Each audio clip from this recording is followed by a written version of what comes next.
Nah, sekarang pertanyaannya adalah gini, Kang. Kita kan dari kecil udah dikasih tahu bahwa Quran ini adalah pedoman untuk orang Islam, Kang. Ya kan? Ya, Sampai di soal Ebtanas lah, di soal apa, bahwa kitab suci orang Islam adalah Quran gitu. ya, Sementara kan kalau kita dengar tadi, sesuai dengan 4520 misalnya bahwa hadza baso irulinas, Quran itu pedoman bagi manusia. Berarti kan Quran ini universal dong, Kang? betul. Nah, gimana tuh supaya kita juga merubah perspektif bahwa ternyata bukan masalah hanya yang beragama Islam, tetapi Quran ini adalah pedoman untuk sangat universal sebagai manusia gitu. Gimana perspektifnya? Iya, kan ada begini. Ada bukan nasihat ya, kayak semacam petua atau fatwa lah. Kalau kita mau baca Quran harus dalam keadaan suci. Harus dalam keadaan suci ya. Suci.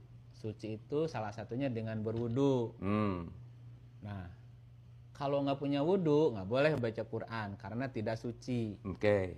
Nah, terus bagaimana orang-orang yang beragama di luar Islam, apalagi orang Islam aja nggak, kalau nggak punya wudhu, Nggak boleh kotor, megang, nggak boleh kotor. pegang, Oke. apalagi orang kafir, najis gitu. Iya, iya, iya. Nah, Iya. anggapan itu kan sudah terlalu melekat di kalangan masyarakat. Oke.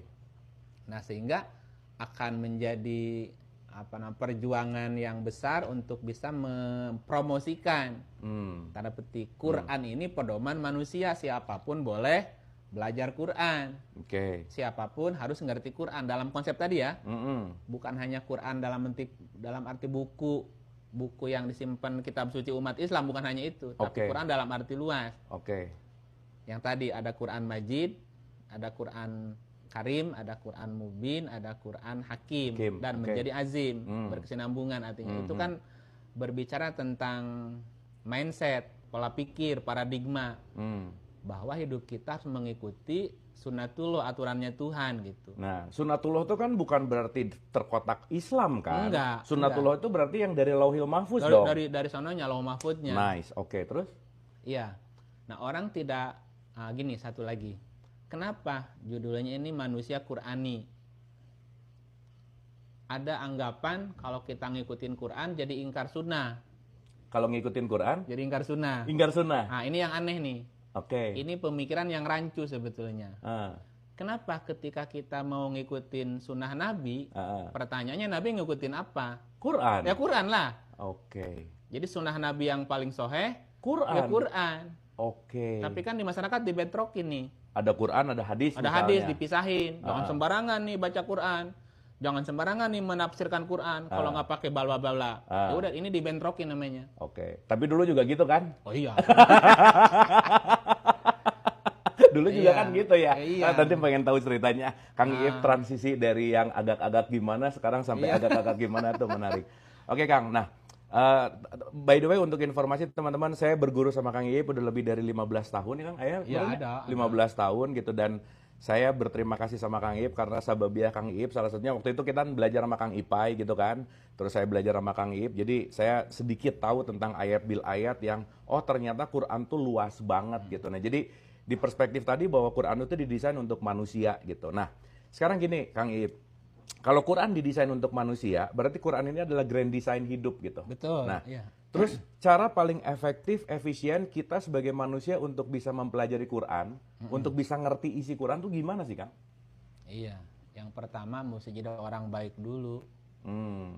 Ya, orang baik itu kan punya anggapan, punya pemikiran, punya mindset bahwa Tuhan itu maha baik. Tidak mungkinlah mempersulit hambanya kan gitu. Oke. Nah, untuk memperkuat itu juga Allah bilang di Quran gitu. Diulang-ulang di surat Al-Qamar itu. Ayat 17. Walaqad yasarna Qur'ana lizikri fahal mudakir. Ya. Kami mudahkan Quran untuk pelajaran. Ada nggak yang mau belajar? Ada nggak yang mau belajar? Ada nggak yang mau belajar? Diulang-ulang kan? Oke. Kami mudahkan. Sesuatu itu menjadi mudah apabila kita mau melakukannya. Ya kan? Menjadi sulit kalau kita tidak mau mengerjakannya. Oke. Oke. Ada orang bilang, susah. Belum. Waktu kita brojol, bisa jalan nggak Kang? Belum. Belum. Tapi dengan belajar jalan nggak? Jalan. Lama-lama. Kok bisa jalan ya? Main sepeda. Awalnya jatuh terus. Lama-lama kok nggak jatuh ya? Kok nggak bisa jatuh? Terlatih. terlatih. Yes. Jadi mudah itu kalau dibiasakan dan terlatih jadi biasa gitu. Oke. Nah, menjadi kesulitan pertama, apa gurunya ngajarinnya, nggak tahu cara ngajar, atau memang muridnya yang belet nih. Kalau 13 tahun di sini pinter-pinter mah kayaknya kita udah saling upgrade, Kang ya. Nah, ini muridnya belet, gurunya bego.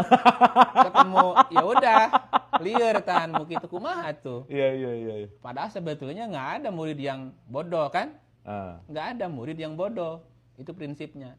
Dan nggak ada guru yang masa dipanggil guru kalau nggak bisa ngajar gitu. Oke. Berarti ada missing link nih. Gimana nih? Metode, kembali ke metode cara belajarnya. Ke metode ya. Oke. Metode. Jadi di tahapan ini teman-teman, ini very interesting ya, sangat menarik bahwa Quran itu tolong jangan dilihat hanya sebagai buku gitu ya, Ya. Kang ya. Kita ngelihat ada yang grand design-nya, yang dibukukan, yang nyata dan akhirnya menjadi hukum gitu. Nah, dan itu kita juga menyadari bahwa Quran itu konteksnya adalah untuk manusia. Dan tadi Kang Iip bilang bahwa ya intinya adalah terlatih atau tidak gitu kan. Iya. Mau atau enggak Mau, gitu. ya. Nah,